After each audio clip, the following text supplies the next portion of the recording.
Reagor, it'll be really tough for him to bounce back from this. And if you're Nick Sirianni going up against the Jets next week, you have to. Because look, Jalen Reagor's not getting cut today. He's going to play against the Jets. If you're Nick Sirianni, where were those jet sweeps that you saw that you were using him involved in the game, getting him involved in the game plan before in the season? I believe it was against the Lions, and then we never really saw that again. Maybe that's where he's at his best. Maybe a screen is the best possible scenario for him. You know what's not? Trying to track a ball.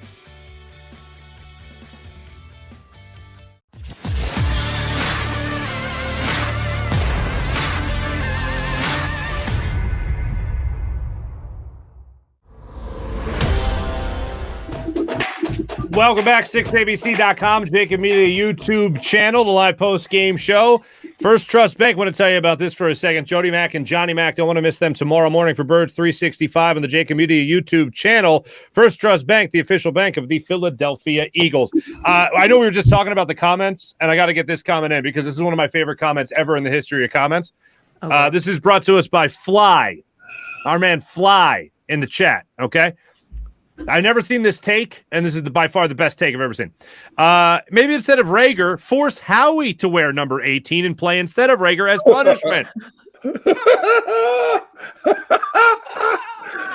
that be okay? When you think about it, would you really know the difference? Because they're both about 5'8", and you can actually run them out there and just see what would happen. And I think a lot of Eagles fans would enjoy that. Later, baby. Now we're throwing out heights. That is, Mark, you're getting savage. Okay, we're like on the border of too far, telling these short kings heights out to all the people watching right now. I don't know if I do that. I will say though, yes, yeah. I mean, maybe make Howie wear the jersey, but also make Nick Sirianni wear it because he's the one who's using this guy who's clearly not a good receiver. So, yeah, look. I'll go back to this again. A lot of people. Okay, let me acknowledge some facts here. A lot of people were out on J.J. Arcega-Whiteside when they saw his mom holding the umbrella over him at training camp. All right? Maybe not fair, but a lot of people were out from that moment. Then people officially jumped off the J.J. Arcega-Whiteside bandwagon, if there ever was one, when he dropped that ball against the Lions in a very similar play that Jalen Reagor dropped that second ball against the Giants today. Off the bandwagon. Reagor, it'll be really tough for him to bounce back from this. And if you're Nick Sirianni going up against the Jets next week, you have to. Because look, Jalen Reagor's not getting cut today. He's going to play against the Jets. If you're Nick Sirianni, where were those jet sweeps that you saw that you were using him involved in the game, getting him involved in the game plan before in the season? I believe it was against the Lions, and then we never really saw that again. Maybe that's where he's at his best. Maybe a screen is the best possible scenario for him. You know what's not? Trying to track a ball. Because I saw some other people trying to comment, or not trying, but commenting in our chat about how it reminds them of Nelson Aguilar. I remember Nelson Aguilar's big problem was not being able to track a deep ball either. So maybe that's where Jalen Reagor's having issues, is not being able to track that deep ball because he's around it, but it maybe is just surprising him at the last second when it actually hits him in his hands and he can't come up with the play. So for me, maybe that's a bigger issue with Jalen Reagor. So maybe, just maybe, stop using him on those deep ball situations. You know when Jalen Reagor will become a fan favorite if he catches a game-winning touchdown this season. He will immediately become a fan favorite, especially if it's against the Giants in a rematch or against Washington football team or against Dallas. Any one of those games, you watch, all of a sudden people will be back on the Jalen Reagor bandwagon. No, but I hope it never comes to that. I hope that if we ever need to rely on a receiver to make a game-winning touchdown, we don't target Jalen Reagor again. Yeah. Come on, so hopefully Devin, he doesn't have that opportunity. Come on, have Devin. You seen?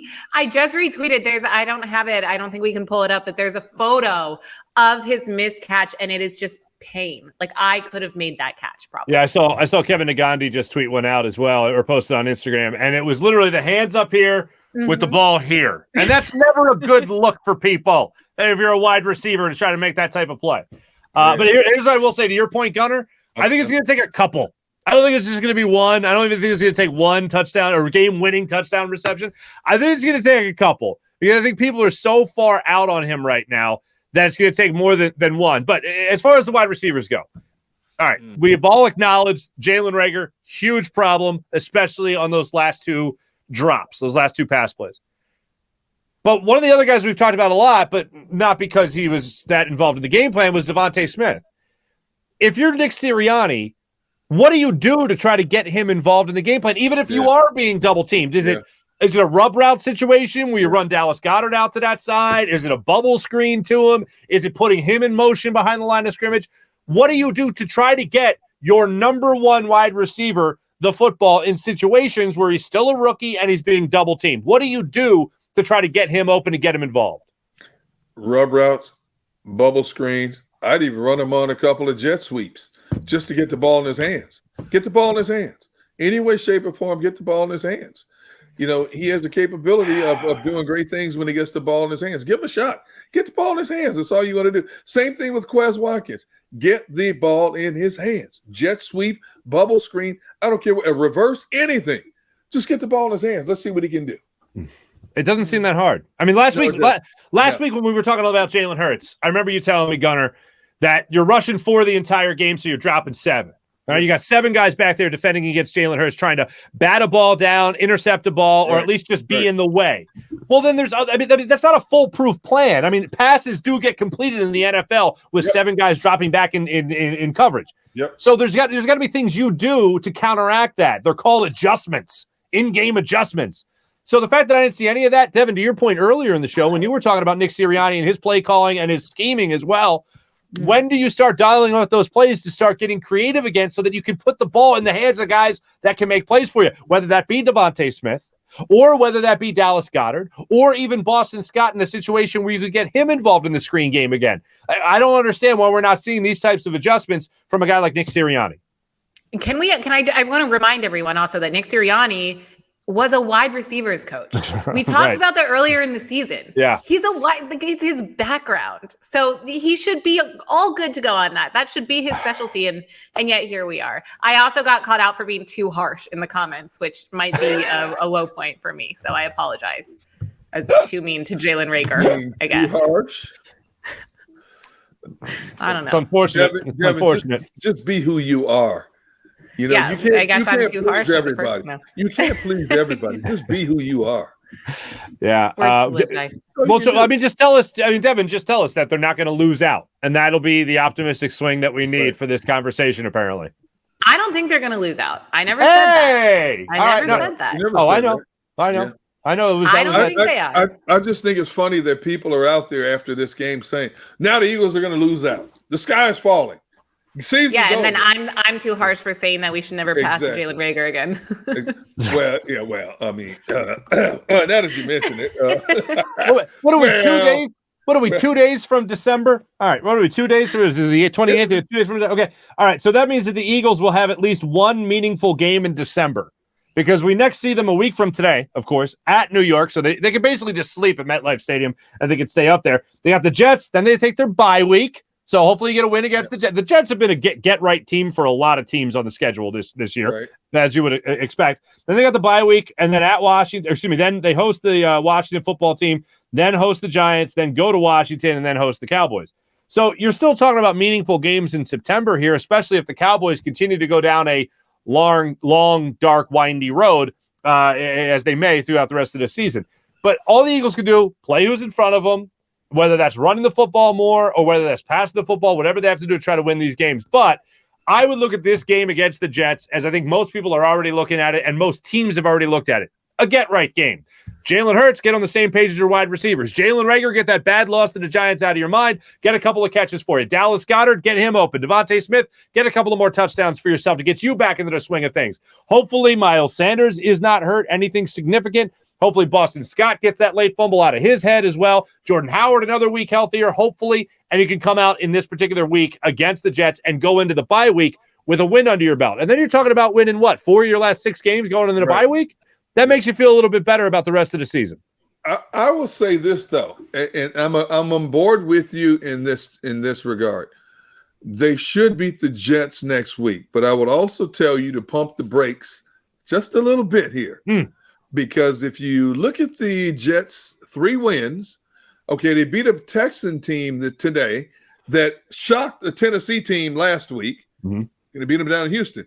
Their 2 other wins have come against the Titans and the Bengals, both at home.